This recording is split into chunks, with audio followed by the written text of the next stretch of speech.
In Lecture 11, we're going to take a broader and deeper look at the C++ standard library container classes, and also a deeper look at iterators for traversing through these various containers. Probably the most commonly used of the standard containers is the vector.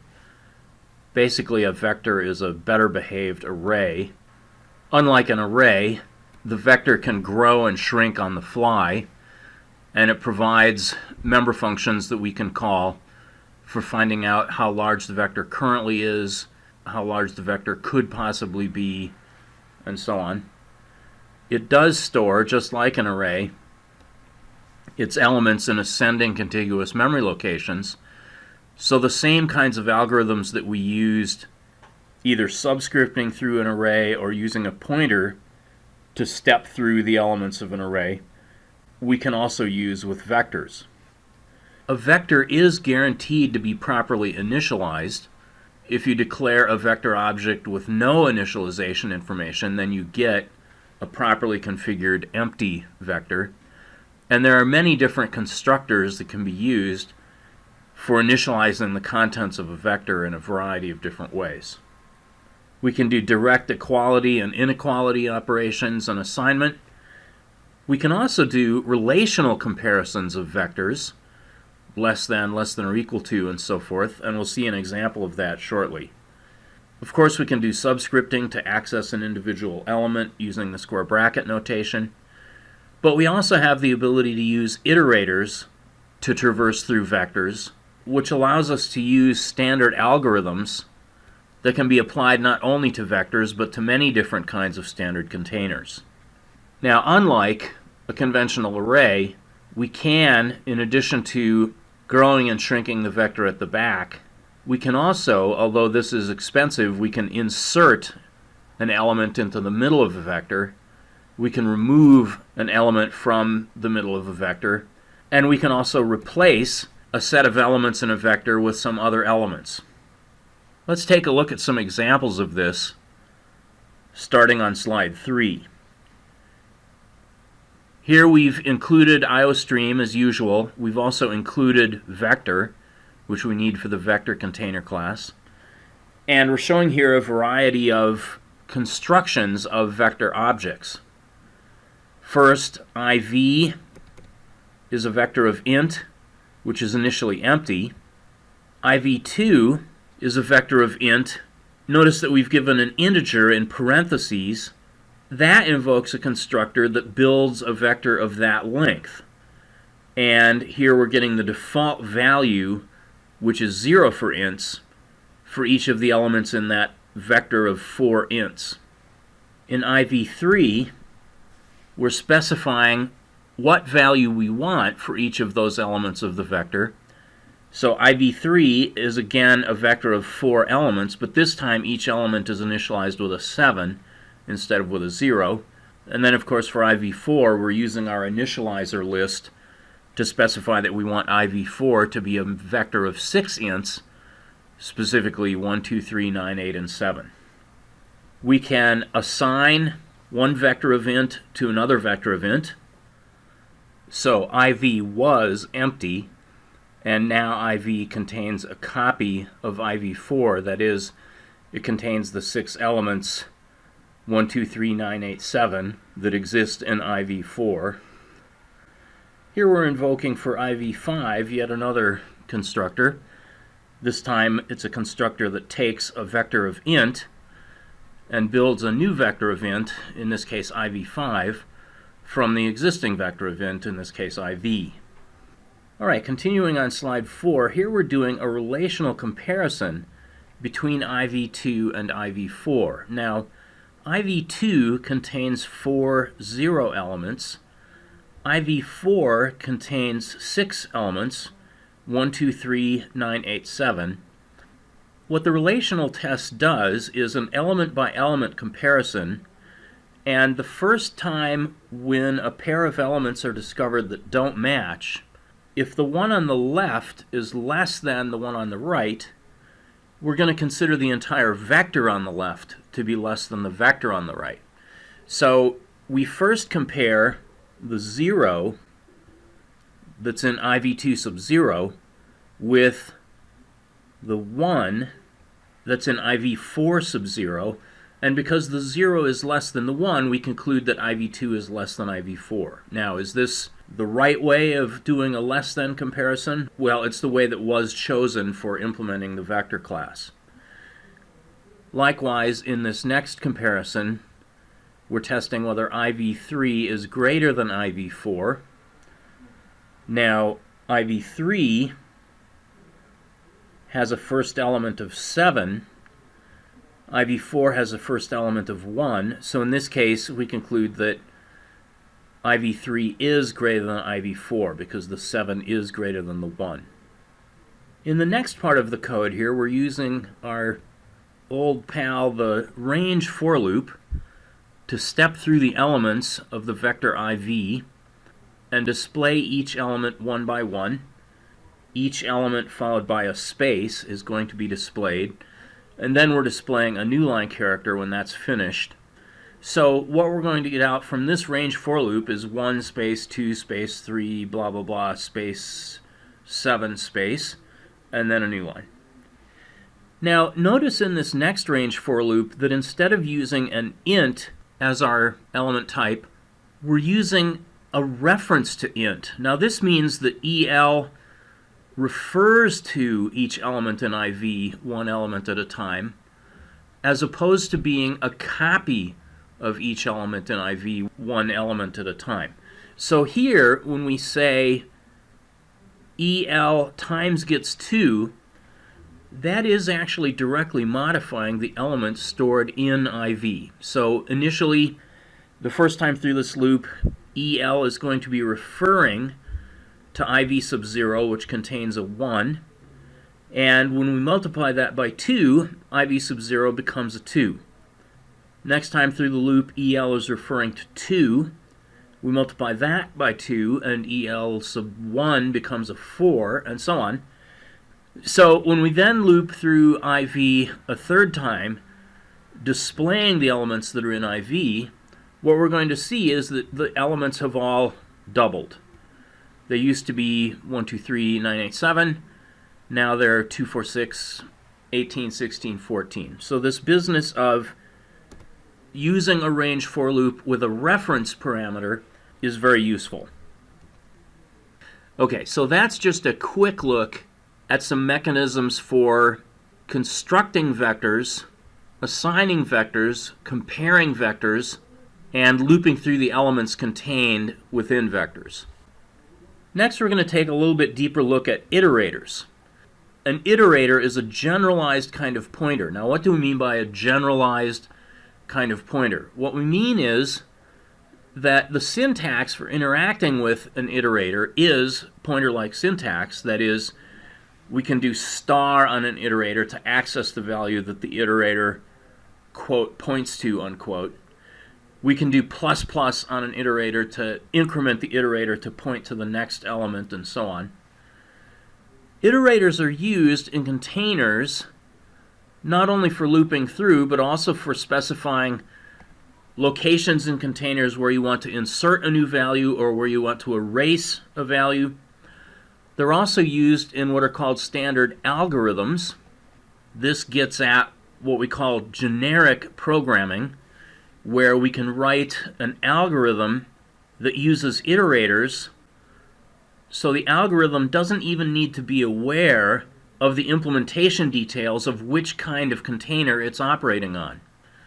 That is, we can shuffle the elements in a container through iterators, whether that container is a vector or a list or something called a deck, a double-ended queue. And furthermore, we can shuffle the elements, whether those elements are ints or chars or strings or pointers to employees or any other kind of copyable data. An iterator is an object, and like any object, an iterator has to have a data type.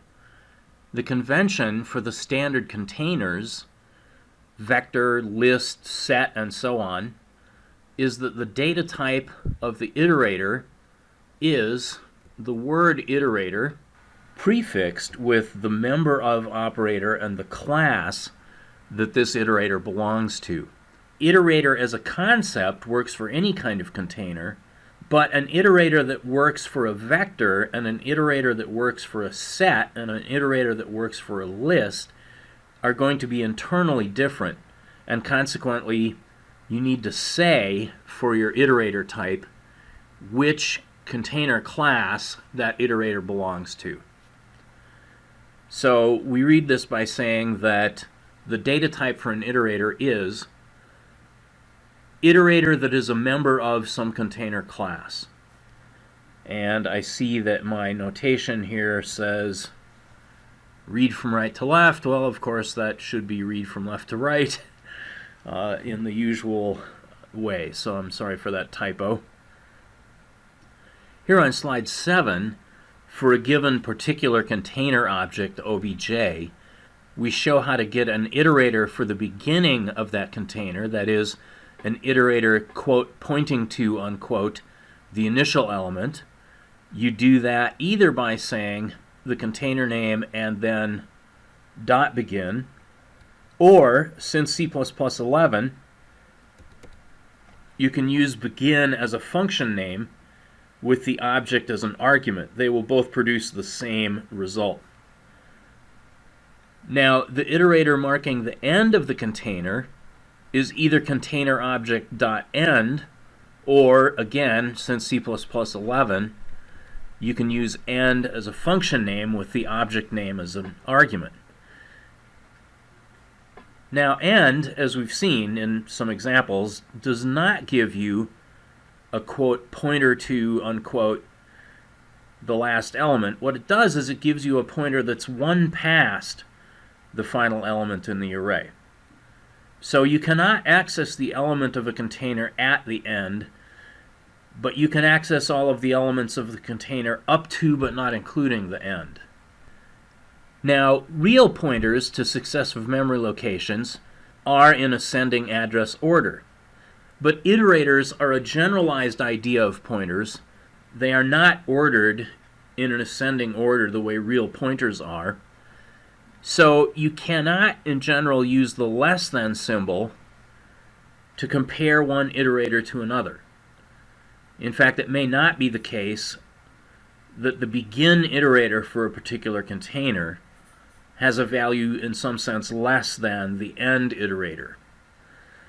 You can only use the equality test, double equal sign, and the inequality test, exclamation mark equal, to determine whether two iterators are equal to each other or are not equal to each other. Here on slide 8, we've got an illustration of this. We've seen this kind of thing in examples before, so this is really a review. We're showing two different ways of looping through the elements of a vector of int, either using an actual pointer to int, which we can do with a vector because the elements are in ascending contiguous memory locations, or using an iterator whose data type is iterator belonging to the vector of int class. So, in the black code here, we're finding the end of the vector, which, recall, is actually one past the last element of the vector, by getting the address of the sub-zero element of IV4 and then adding the size of the vector. So IV4, recall, from slide 3 has 6 elements in it.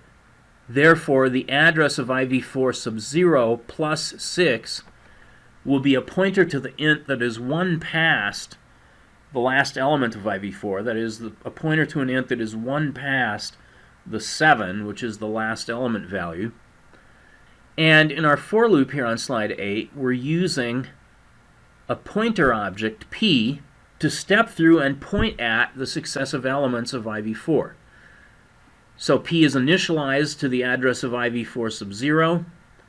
Then, as long as P is not the end, that is, as long as P is still pointing within the bounds of the vector, we're going to display star p, that is the value that p is currently pointing to, and when that's done, we're going to increment the pointer to point to the next slot. So as we've seen many times, this is going to step through the elements of this vector as though the vector were an array, printing out 1, 2, 3, 9, 8, 7, and then when the loop is over, we display a new line character. Our loop using iterators in red is structured in exactly the same way, but in this case, it has type iterator of the vector of int class. We initialize it to iv4.begin, and then as long as it is not equal to iv4.end, we display the value that it is, quote, pointing to, unquote, namely star it, and we increment it. So again, we've seen this kind of example in the past, but we have glossed over what the actual data type of this iterator it is. If we're using an iterator to step through a vector of int, then we need to declare it to be an iterator that is a member of the vector of int class. Now, so it's actual data type is iterator that is a member of the vector of int class, but nobody wants to type all that mess. Who wants to type vector, angle bracket, int, close bracket, colon, colon, iterator? In C++11, as we talked about before, you can use the auto keyword instead as the type of an object, and the compiler will figure out from context what the actual data type of the object should be. And so if I use auto in my declaration of it, then since iv4 is a vector of int, and iv4.begin produces an object whose data type is iterator that is a member of the vector of int class, we can use auto to just let the compiler figure that out for us. Okay. So here on slide 10, we are using iterators on the vector of int iv4, not merely as a means of stepping through the elements in the vector iv4, but as a way of marking places where we want to insert or erase values within this vector iv4. Okay, so as a reminder, what iv4 originally contains, which is what is being displayed here in this for loop on the bottom of slide 9, is 1, 2, 3, 9, 8, 7. The vector class offers an insert member function that takes an iterator to some place within the vector as its first argument, and a value that you want to have inserted ahead of where that iterator is pointing to. So iv4.begin is, quote, pointing to, unquote, the initial element of iv4. And so this statement here, iv4.insert, iv4.begin, comma, -4, is going to insert the -4 ahead of the beginning element of iv4. So we end up having inserted -4 ahead of the 1 in the vector. Here I'm using auto to declare it as an iterator that is a member of the vector of int class. Specifically, this is an iterator, quote, pointing to, unquote, the initial element of iv4, which at this point is -4. If I increment my iterator 2 times, plus it twice, and I use the erase member function, the erase member function can be called with an iterator indicating which element you want to erase. Now, initially this iterator was pointing at -4. I've incremented it twice so that it's pointing at the 2. And when I erase the element that that iterator is pointing to, the 2 is now taken out of the vector, and so my vector has -4, 1, 3, 9, 8, 7. Okay, so we've shown one form of insert using an iterator to specify one value to be inserted, and we've seen one form of erase where you specify an iterator indicating which value you want to erase. There are overloaded versions of these insert and erase functions. For example, here we have a slightly different version of insert that again takes an iterator where you want to do your inserting as the first argument, but this time we've specified two arguments. The second argument after the iterator is a count of the number of values that you want to insert. So here we're indicating that after the end of the vector we want to insert two values. And the third argument is the value that you want to insert, in this case twice. So the upshot is, if we insert two 5s ahead of the end iterator, we're going to end up with 5 inserted twice following the 7. Now remember that end is one past the final element, so end is one past the 7, and we're inserting two 5s ahead of the end, which puts those 5s after the 7. Now, you can step all iterators of all of the standard container types ahead one position by using the increment on the iterator. So ++it will always work for any kind of containers iterator. For a vector, you can use the +get symbol to move the iterator forward by several positions. Okay, so if I reset it to point to the beginning of the vector, that is to point to the -4, and then I add 3, well, now it is going to be pointing at the 9. Okay, so this was simply some examples of declaring and manipulating an iterator, and also using iterators to insert values and erase values within the vector. So in the rest of this lecture, we're going to do an overview of what's called the C++ standard template library. This consists of 3 major components, and all of this is related to what's called generic programming. First of all, we have a large collection of different container types, namely sequence containers like vector and list, which, as we've seen, have order n search times. Also associative containers, such as sets and maps, which, as we've seen, have order log n search times. And unordered or hash table containers, offering order 1 search times. In addition to those 3 categories of containers, there are some of what are called adapters that we talked about in FC1, namely stack, queue, and priority queue. Now, in order to make it convenient to traverse through containers and manipulate objects or collections of objects within containers, we make use of iterators. We've only been looking at what are called forward iterators, where we start from the beginning of a container and work our way forward. But it turns out there are other kinds of iterators as well.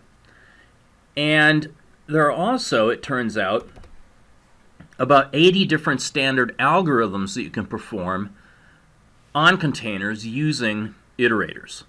And you can also, of course, define your own generic algorithms that make use of iterators to step through and manipulate the contents of containers. Algorithms will come up in our next lecture. For this lecture, we're going to look at containers and more about iterators. This is by far the longest lecture in the course. We're going to talk about many categories of facilities that containers and iterators provide, but it's nothing close to covering everything, even though it may seem like a bit much to swallow. Okay, so any of the STL containers contains copies of objects and offers member functions and algorithms for manipulating copies of those objects. So that implies that you cannot have a container if the container does not have a public copy constructor. For example, we could not have a vector of employee objects because we cannot make a copy of an employee. It doesn't make sense to have 2 clones of one employee walking around. So a class that does not have a public copy constructor cannot be stored in a container. Likewise, you cannot have a container of references to objects, because a reference is simply an alternate name for an object. A reference itself is not an object. Now, you can certainly have containers of pointers to objects, and so although you cannot have a container of employees, you could certainly have a container such as a vector or a list or a set of pointers to employees. That'll work just fine. So here on slides 14 and 15 are the 5 sequence containers that the standard template library provides. And we're already familiar with a few of these. The vector container is described by the vector header, and the vector container makes it very efficient to insert and delete values only at the end. So there is, for the vector class, a push back function, but there is not a push front function. Being able to push a value at the front of a vector would be expensive. It would entail moving all of the values and all of the other elements in the vector one place further along in memory, which is a time-consuming operation.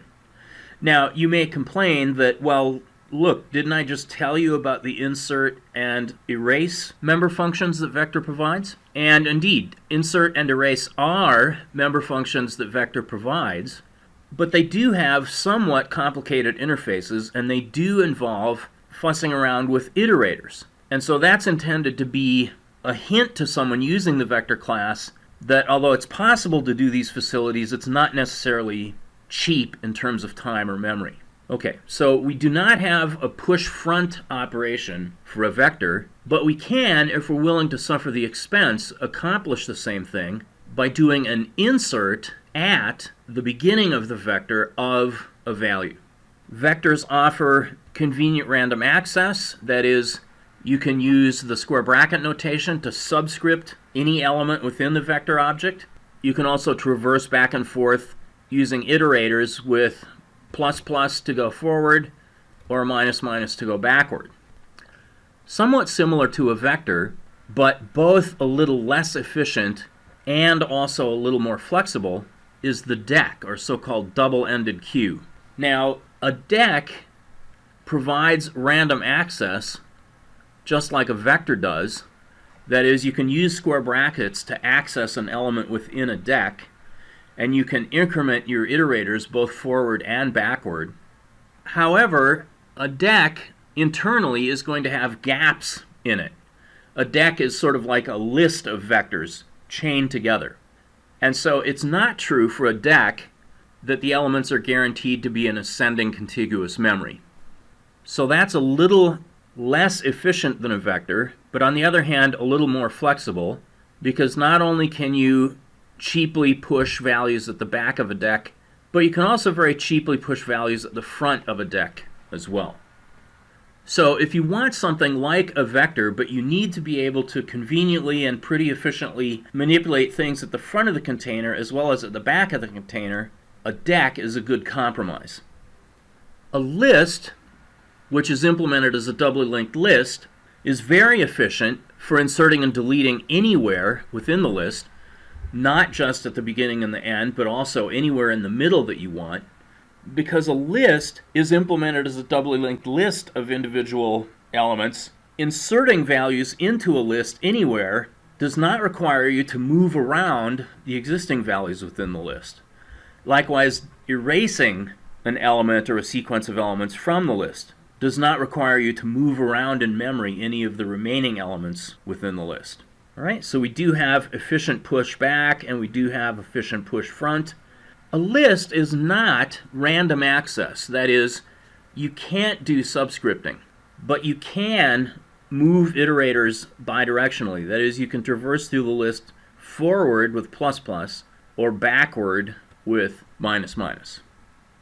Okay, so if you need inserting and deleting to be very efficient operations, and you're willing to sacrifice not being able to do subscripting, then a list is going to be preferable to something like a vector or a deck. The fourth type of sequence container is array. Now, an array STL container not only requires a type for each element, but also requires you to specify the size of the array as an additional dimension parameter in the array type. And Arrays are very inflexible.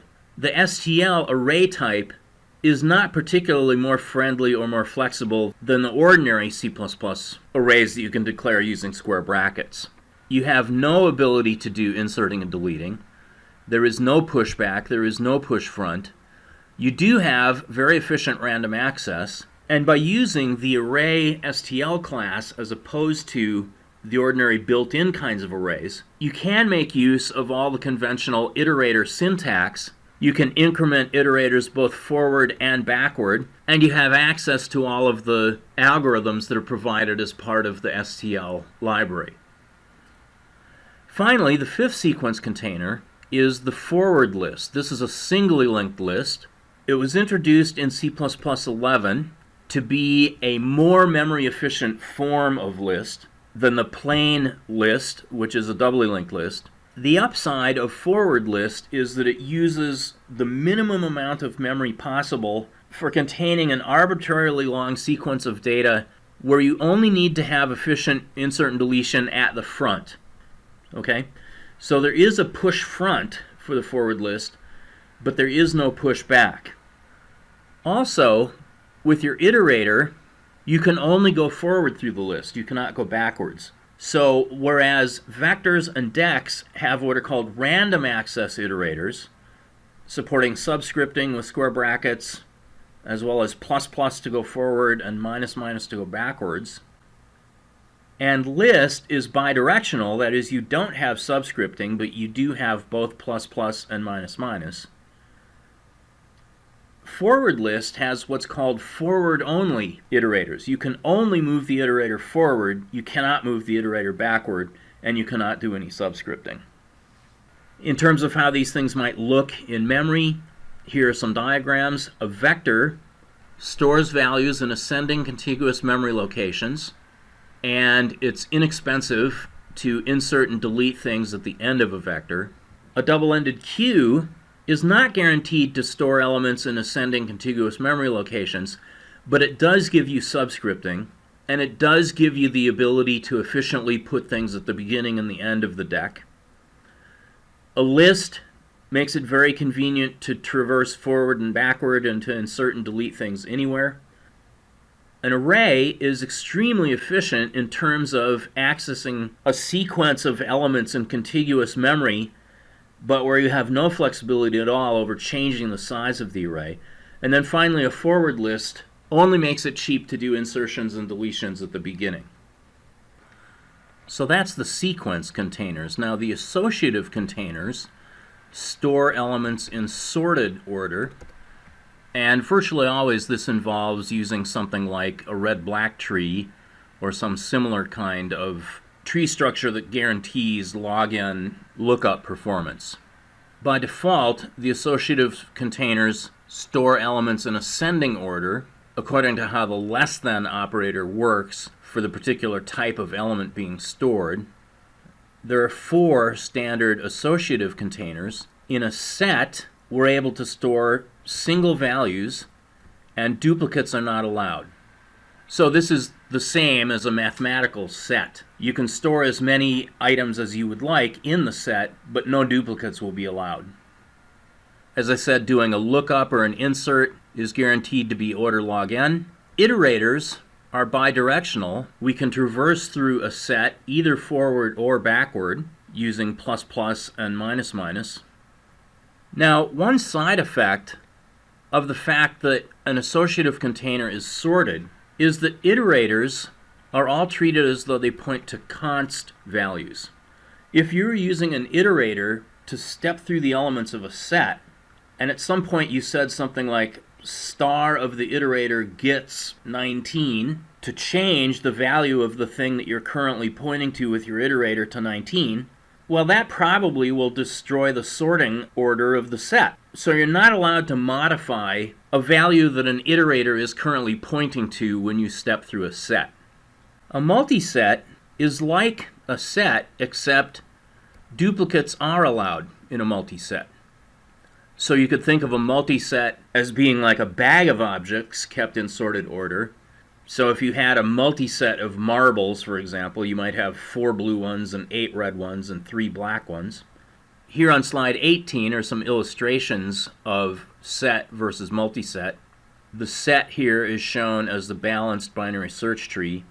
The multiset is also balanced, but notice that we have multiple 5s and multiple 6s in our multiset. So really, a multiset is like the very first binary search tree that we developed, where we didn't worry about whether we did or didn't have duplicate values in the tree. And then a set is what we modified that into by adding additional logic to make sure that multiple occurrences of the same value were not inserted into the binary search tree. In addition to set and multiset, which store individual element values, we have map and multimap that store pairs of values. That is, we think of the first value as being like a key, and the second value as being a value that that key is associated with. The rule for map is that no duplicate keys are allowed. For the different keys, you may have the same value occur several times, but it's guaranteed that the keys will be unique in a map. Here on slide 20, we have a map in which the keys are ints and the values are chars, and you'll notice that the key 5 only exists one time, but it's associated with the value a, and 2 is also associated with the value a, that is the character little a. Similarly, the key 4 only occurs one time, and the key 8 only occurs one time, but each of those keys is associated with the char value little x. As with the set, a map guarantees that lookup or insert is order log n. As with the set, we can do bidirectional iteration through the map. That is, we can go forward through the map in ascending order by key, or backward through the map in descending order by key. And as we talked about with the set, the keys in a map, because the keys are used for sorting the pairs of values, are treated as const. Now the values associated with those keys, on the other hand, are typically modifiable. The difference between a map and a multimap is that in a multimap, a key may occur multiple times. So here we have a key of 5 associated with the character little a, and here we have a key of 5 associated with the character little x. How might this ever occur? Well, imagine that the key is like a customer ID number, and the value associated with that key is a particular buy or sell order submitted by that customer. In this multimap, we're maintaining all of the information in customer order, but we have different buy and sell orders for each customer. So for quite a long time, standard C++ only provided sequence containers and associative containers. In C++ 11, unordered containers, or hash tables, were also added. In an unordered set, we're able to store single values with no duplicates. And we do have the ability to traverse through all of the elements in a hash table one at a time using the ++. But since a hash table or an unordered set is not sorted in any sense, these values will be presented in what may appear to be a random order, and there's no minus provided for the iterator so that you could go in a backwards random order, which is sort of a bizarre idea. Okay, so in the case of an unordered set, when we ask for the begin iterator, that gives us an iterator to a value, and we can keep incrementing that iterator to get to other values contained within the unordered set until we run out of values, at which point the iterator, after we increment it, will be equal to the end iterator. But there's no sense of these values being ordered in any way, and so we can't use minus to start going back in reverse through the unordered set. An unordered multiset is like an unordered set, except that you are allowed to have duplicate values. In terms of what's happening in memory, you can think of an unordered set or an unordered multiset as just being like this bag or cloud of values where duplicates are not allowed in the unordered set, but they are allowed in the unordered multiset. Here we have multiple 5s and multiple 2s. We talked back in FC1 about how hash tables are typically implemented using something like a vector of lists, or as we're showing it here, a vector of forward lists. there will be a hashing function that takes the value and converts that into an integer subscript within this vector of lists. And then we take a look at the list starting at that particular index to see whether the value that we're after exists in the unordered set or not. Now, just as we have unordered sets and multisets, we also have unordered maps and unordered multi-maps, where in the case of a map, once again we have a pair of values, that is, a key associated with some value, and the rule for an unordered map is that you're not allowed to have any duplicate keys. Okay, so if we take a look at how an unordered map is implemented, we can think of this as being like a bag or a cloud of keys associated with values. Each key is only allowed to exist one time, but values may occur multiple times. So here we have the key 2 associated with the value little a, and likewise we have the key 5 associated with the value little a. As with unordered set, we can use the plus plus operator on an iterator to step through each of the values that exists in the unordered map until we hit the end, which means that we've gone through all of the values in the unordered map, and there's no minus minus that we can use on our iterator. In an unordered multi-map, again, we're storing key value pairs, but you can have a given key occurring multiple times. Okay, so there are 5 standard sequence containers: vector, dec, list, array, and forward list. There are 4 associative containers: set, multiset, map, and multimap. And there are 4 unordered or hash table containers: unordered set, unordered multiset, unordered map, and unordered multimap. So altogether that gives us 13 standard kinds of containers with different kinds of trade-offs in terms of flexibility, convenience of access to elements, and the search time for elements. There are many differences among the 13 different container types, but there are also remarkably many similarities, and you can get an awful lot of mileage out of these different containers by learning a basic set of capabilities. We're going to take a look at some examples of this now for the rest of this lecture. On slide 26, we have a legend for various tokens and symbols that appear on tables that we're going to be looking at. I'm not going to read through those. I hope they'll be self-evident as we look at the examples. Here on slide 27, we're showing construction operations that most of the containers have in common, as well as some size-related operations. In this table, I've left out array. Because array is fixed size, it's very limited in terms of capabilities, and so we would end up having a column for array that's cluttered up with things that you can't do. So instead, we've got 12 columns in each of these tables. The first 4 columns are for sequence containers: vector, dec, list, and forward list.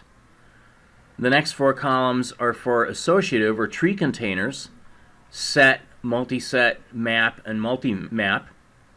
And the final 4 columns for the unordered containers: unordered set, unordered multiset, unordered map, and unordered multimap.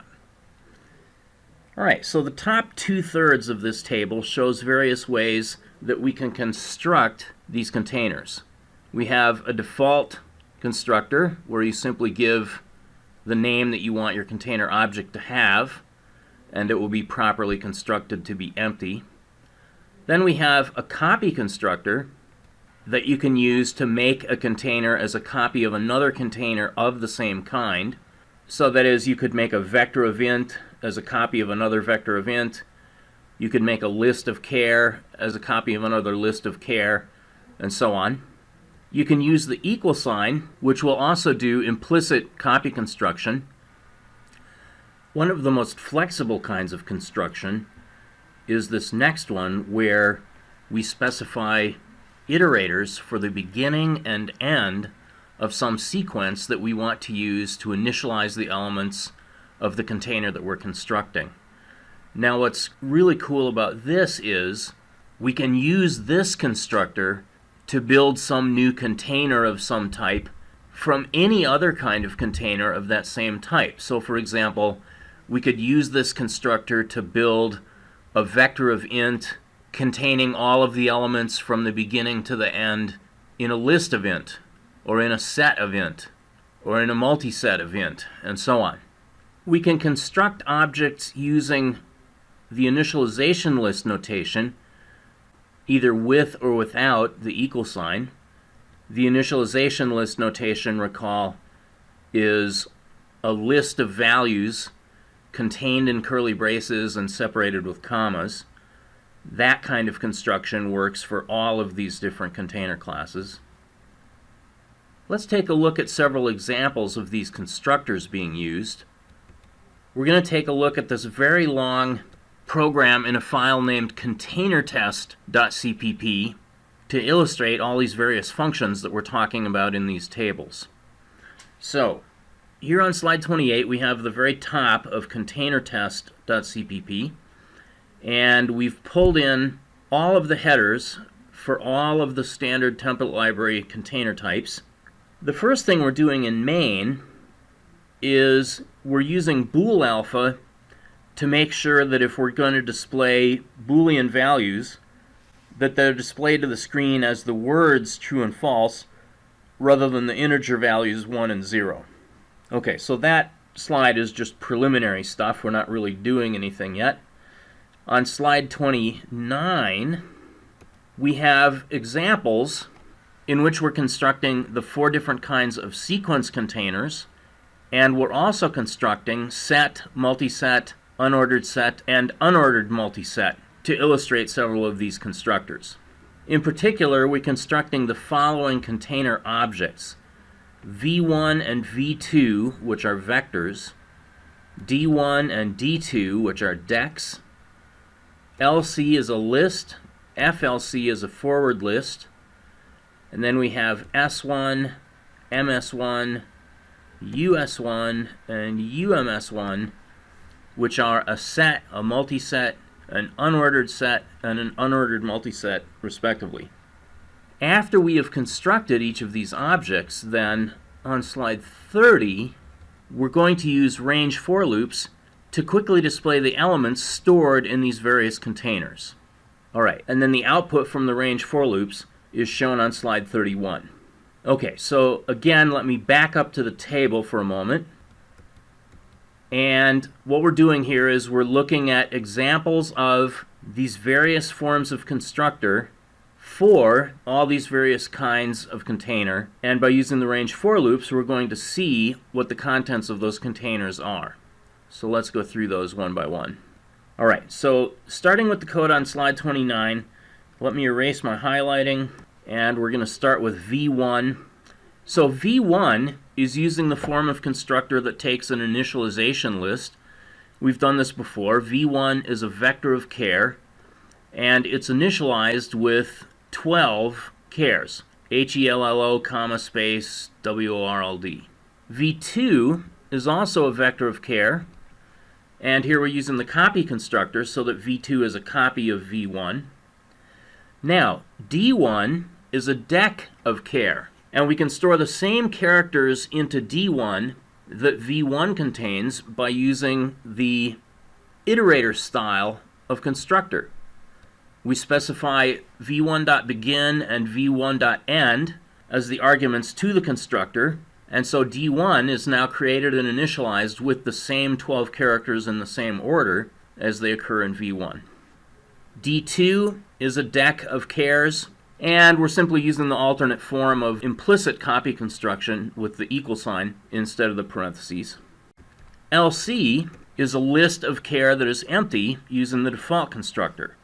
FLC is a forward list of char. Again, we're using the initialization list, this time with the equal sign. So this forward list of chars is going to contain HI exclamation mark.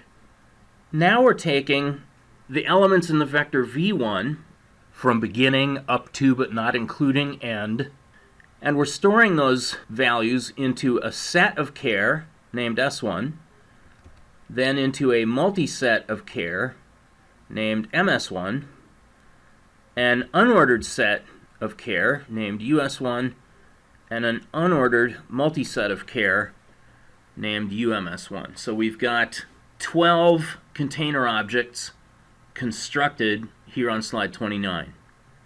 Then the output produced when we go through the range for loops on slide 30 are, for V1, hello comma space world.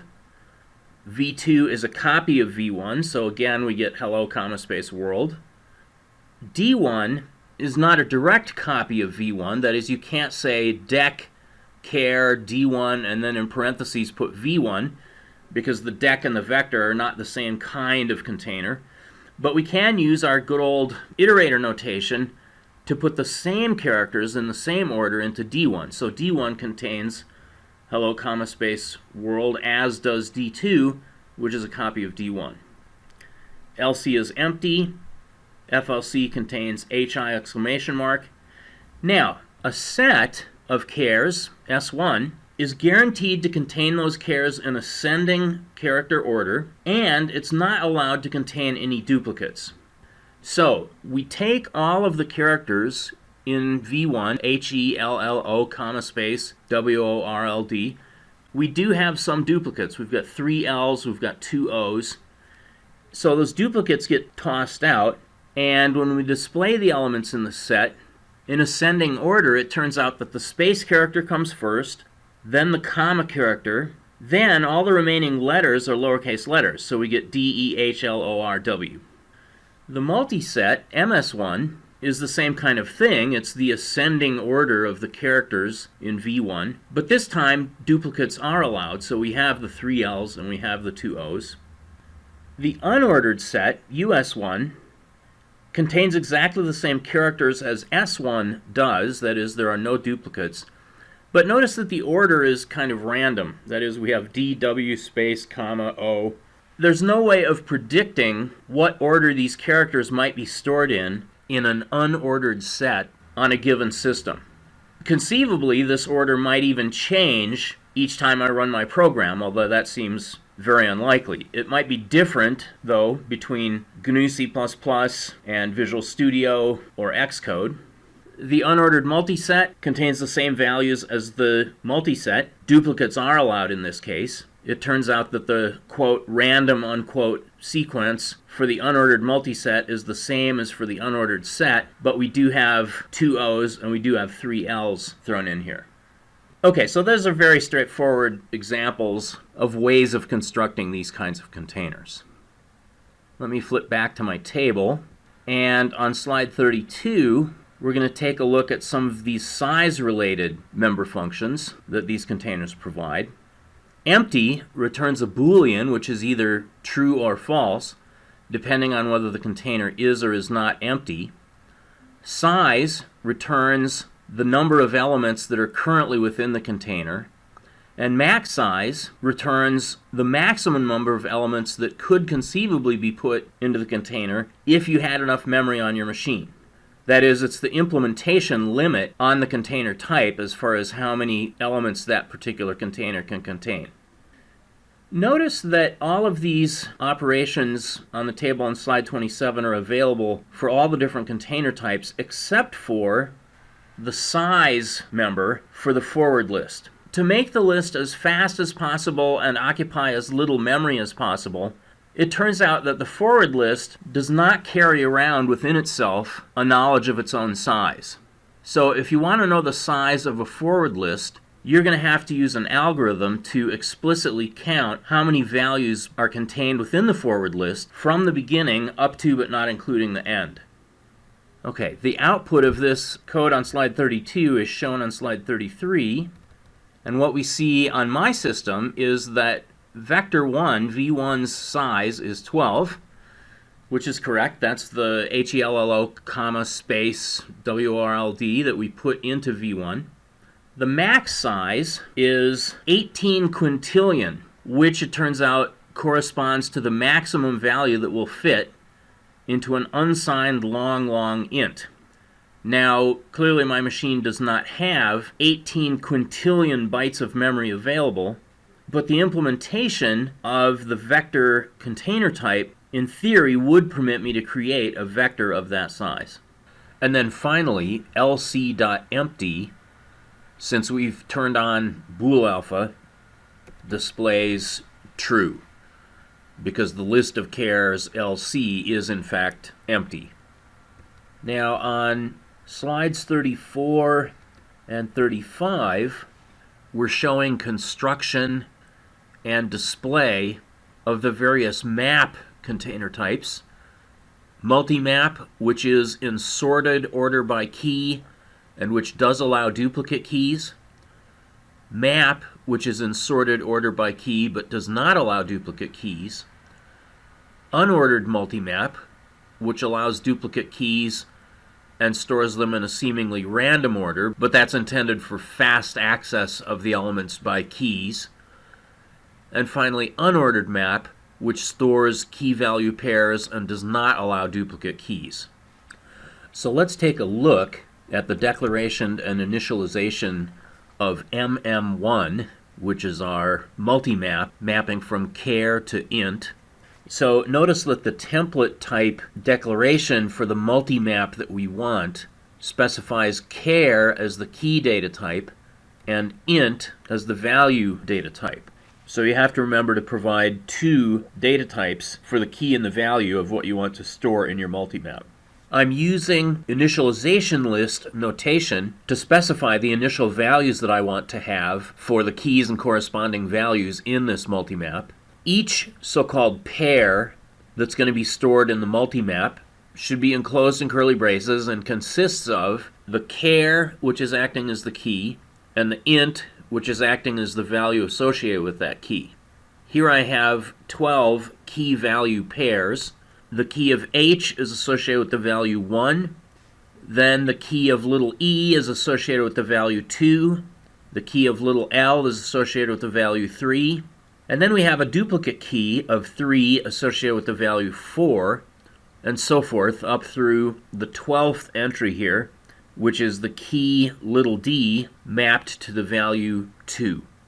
Now, when I use a range for loop, as we're showing here on slide 35, to step through the elements contained within this multi-map, each element is a pair. That is, each element consists of both a key and a value.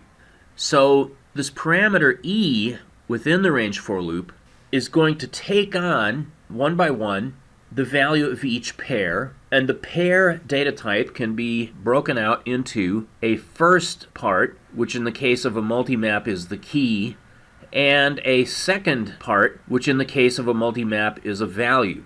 So if we proceed on to slide 36 to take a look at the output produced by this first range for loop on slide 35, recall that these pairs are going to be in ascending order by key, and therefore the first key in this ascending order is going to be the space, and so the first output that we have here is space 7, although I cannot highlight the space.